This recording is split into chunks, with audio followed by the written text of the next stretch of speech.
Welcome to Billy Ho Sports. Thank you for tuning in. Please remember to subscribe to the channel and don't forget to like and comment on the videos. I hope you enjoy the show. Now, let's go.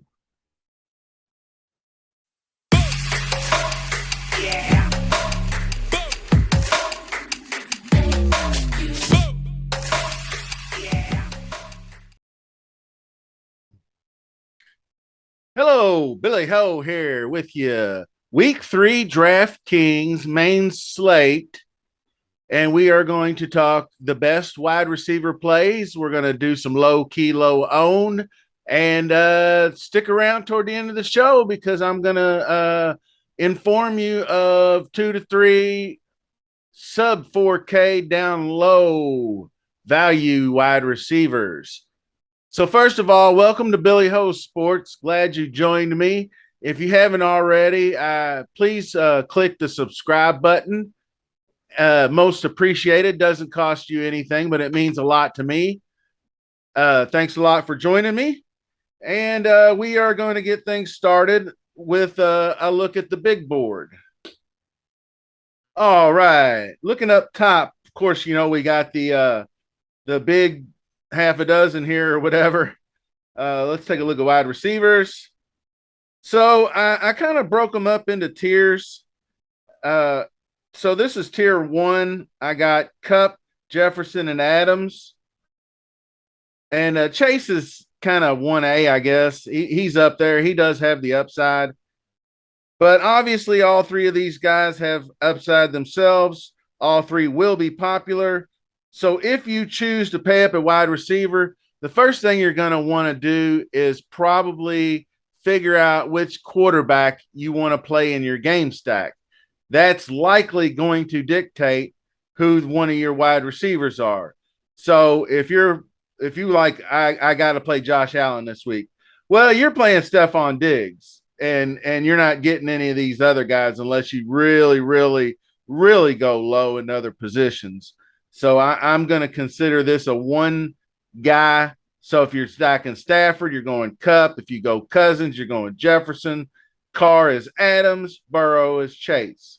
Now Chase is a little bit different. You could probably play him as a one-off or a mini stack if you don't really, because I'm not really sold on Burrow just yet.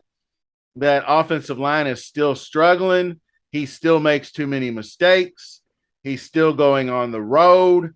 The Jets defense has proven to be all right in instances. So that kind of worries me. So Kupp and Jefferson to me have the most upside. And also due to the fact more plays being ran. So Las Vegas and Tennessee are toward the bottom in plays per game through the first two so far. But I'd say if Renfro's out, that would probably throw a few more targets towards Adams. So I don't think Arizona completely schemed Adams out last week, so I don't know that that'll happen again. They'll have to make adjustments. So that's tier 1. Now, tier 2, I've got Chase. I've got Diggs. I've got Hill and Waddle since they're in the same game. And I've got ASB, AJB. So that's obviously the two Browns right here. So just to make things go faster, I've abbreviated those names. Clever, right? All these guys have upside as well, massively. Tough week to judge who's going to go off, though. It really is. I mean, you could pick you could throw all these names in a hat and then just pick a name out and then just game stack that. And then, you might be all right. Now, the one thing I will say, if people go Diggs heavier because of the big Monday night game, you need to be aware of the fact that they were missing Gabriel Davis. He's actually 6,300, but he looks like he might play. Limited Thursday practice. I don't know what he did today, but if he practices again today, he's leaning toward probable rather than doubtful. And if Gabe Davis is in there, you already know he's getting 5 to 8 targets. So instead of Keenan Allen, instead of Stephon Diggs getting 15 targets, he's probably back down to 9. But that still doesn't mean he ain't putting up 30. So keep that in mind as well. I mean, you can go Allen and you can go Diggs, and that's an expensive stack. I discussed that in my stacks video. So anyway, keep an eye on Gabriel Davis. And also, actually, what's important to note from this game, the Buffalo at Miami, I had mentioned in the video the other day that Tua probably isn't going to throw 6 touchdown passes, obviously, but the Bills defense is very formidable. But the good news is for Miami fans and guys that like Tua, Buffalo Bills defense is going to be without safety Micah Hyde, cornerback Dane Jackson, and defensive lineman Jordan Phillips. Those are all very key defensive players. So you could see a bit of a higher scoring affair coming, and Tua having a little bit more time to throw with Phillips out, and maybe given the chance to get deep again with safety Micah Hyde out with both Hill and Waddle. So that's interesting footnote. So instead of going to saying tier 3, I'm just going to lump this into the 6K range because it's really not one of my favorites. And don't forget, it's not like AJ Brown's not, these two guys are almost no brainers. So what can I say about them? They both command double-digit targets. They both have touchdown upside. So, it's dealer's choice. So anyway, back down into the 6K range. I already mentioned Waddle, who's a monster. That could be he could be the higher targeted guy. Sometimes you just play the cheaper of the two and it works out.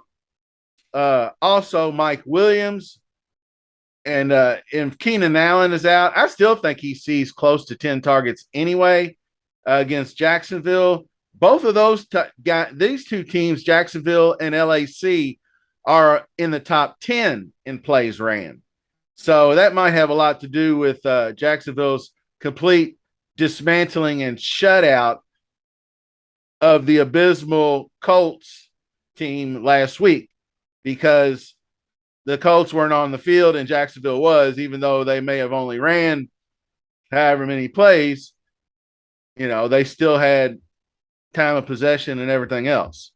So Mike Williams is definitely in play, Josh Palmer. And then you got this interesting, which I'll get to later toward my value picks. Mike Evans is out with the suspension.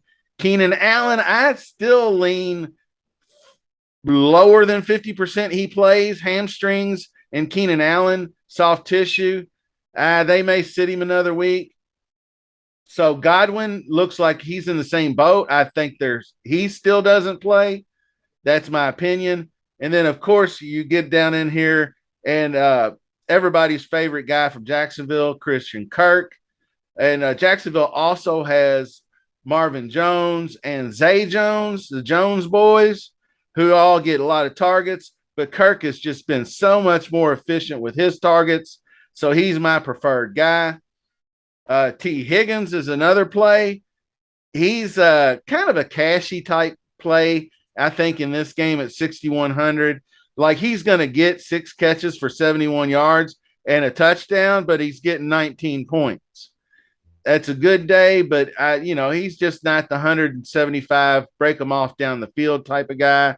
He's more of your possession dude. So if he gets that high volume, multiple touchdowns is where you get home with T. Higgins. So if he can get you 2 TDs, you're gravy. I'm avoiding the Atlanta-Seattle game. Seattle runs no plays. They are the slowest offense. Now, I did hear word that they might open it up more just out of just pure necessity. And in my opinion, they should, because this season is going nowhere for them. So why not just let Geno get out there and throw it? I'd actually prefer Locke if they opened up the offense more, because Locke is at least takes more chances and gets the ball down the field more. Geno Smith is just a throw it out of bounds, dink and dunk guy, safety first. Lazard, even if he was in, I'm not playing him. Marquise Brown is wishy-washy to me. He did get the 11 targets, but he's similar to T. Higgins. I mean, 6 catches for 68 yards. What's that getting you? That's barely 2x. This is a fast, up-paced game, so he may get more love and he may get loose. I don't know. But so far, I just haven't been really impressed with Marquise Brown. Keep an eye on Jameis Winston's status. He is questionable for this week. If he's out, Thomas is out for me. But if he plays, Thomas is not a bad. I mean, look at this: 8 targets, 9 targets, mid 60s, touchdowns. Not bad for a 6K guy. So next guy up, we're going to get down into the sub 6Ks. Adam Thielen, I already mentioned earlier this week. I feel like he's got multiple touchdowns. He hasn't scored this year. He's scoring this week. He's getting a touchdown. So if you want 4 for 52 and a tug, that's 15. Close to 3x. There's your guy. Cooks, I don't like much either this week, even though he's going to get his targets. Just like always, 10 targets, 12 targets. The Bears are about the slowest team in the league in running plays. Fields runs the ball. They throw it 9 times a game. Montgomery is probably going to get 25, and Herbert, they're probably going to run it 40 times in this game. So that just limits opportunities. Lockett's in the same boat. London's in the same boat. Bateman at 5,700 interests me. He showed me a lot last week by just roasting and toasting Xavier Howard, who we all thought was an elite cornerback, and he made him look just dumb on a couple plays. AR2 got a touchdown jacked from him by a stupid referee call. So he would have had 2 touchdowns. But 4 for 53 is what I'd expect. Maybe 6 for 70 against Atlanta. He can get around a little bit more. 5,700 is still a fair price. So you got Higbee also, and you can't deny Kupp. Julio is questionable. Look past him. Renfro is still in the concussion protocol, and he may not play. DJ Moore and Schuster right in here. This mid-K range is really muddy. Tyler Boyd, Devonta Smith might be a play. Chark might be in play, but Curtis Samuel is obviously a no-brainer. I mean, the dude is just getting massive amounts of targets, and they did jack his price up a little bit, but 5,100 is still well worth it. Even if you take away the touchdown, he's paying off his price. He's 2.5x at least. So I would look to play him. Jacoby Myers, if healthy, is a safe play, a good cash play, gets a lot of targets. He's going to get you double digits. He won't ruin your lineup. So keep that in mind for your cash games. Let's see who else we got down here. All right, so we're going to get into some sub 5K because all these guys are in the same boat. And we're going to get into what I promised you, some value. You can start up top with these 4,900 guys. Corey Davis, Trayvon Burks, not so much Landry, but Josh Palmer if Keenan Allen's out. All 3 of those guys are good plays, safe-ish plays. MVS, I don't know. They keep eyeballing him like he's going to get. He did get 7 targets, but 13, that's terrible. I mean, unless he catches a 70-yard touchdown. Dotson's still in play. He still gets targets. He still scores touchdowns. He's a good guy to have. Dortch is always in a play. Go with Dortch when in doubt. Rondell Moore still wishy-washy on playing. So if he's out, Dortch is in. Obviously, Isabella looks like he will play, but I don't think Isabella playing affects Dortch's snap count because he's, I think, proven himself worthy. Down here a little bit more, Aguilar. He is a deep threat. I think he could get deep on Baltimore. So he's not a bad guy. If he can get his six, I mean, 6 for 6, that's insane. You're not going to get a 44 yarder out of him, but he can still get you 3X. I mean, 12, 13 fantasy points easily. So getting down here, the last couple of guys I wanted to talk about uh, relayed into injuries. So Tampa Bay, start with them. Like I said, Mike Evans out. Godwin, I don't think plays. Julio is questionable. Gage and Perryman both. But Gage is the safe play. He's going to be the guy that's going to catch 5 to 7 balls for 40 yards. Maybe he gets in the end zone. If he gets in the end zone, you get paid off. But he ain't going to hurt you just by what he gives you, 7 to 12 DraftKings points. Perryman had the big touchdown last week that would have been Mike Evans had he been in, I think. But anyway, he had the big touchdown that helped him propel him to the win. So if he plays, knee practice limited, so I think he'll be okay. He's probably earned a little bit more Tom Brady trust. So him and the last guy, Scotty Tuhati, he didn't get a lot of snaps last week, but I think he'll play more with Evans out. He is a deep threat guy, so it's going to be boom or bust with him. 8 targets. I'm sure if you checked his air yards, he'd be in there, but 3,800, I still think he gives you 7 to 10. But if he catches that one long touchdown pass, it's 17 and not 7. So keep that in mind. He is the GPP target. The last guy I wanted to mention, I found very interesting, and that is going to be in the Tennessee-Las Vegas game. If Renfro is out, and even if he's not, the return of the Mac Hollins at 3,300, saw 8 targets last week for 66 yards. He's had over 50 snaps in both games. He's a good receiver, so you could do worse with him. So keep that in mind, Mike Collins. And I'm not the first person that will mention him, but that's some good value plays. Overall, it's going to be tough this week for wide receivers going in because there's so many good plays from, I don't know, 6,200 and up.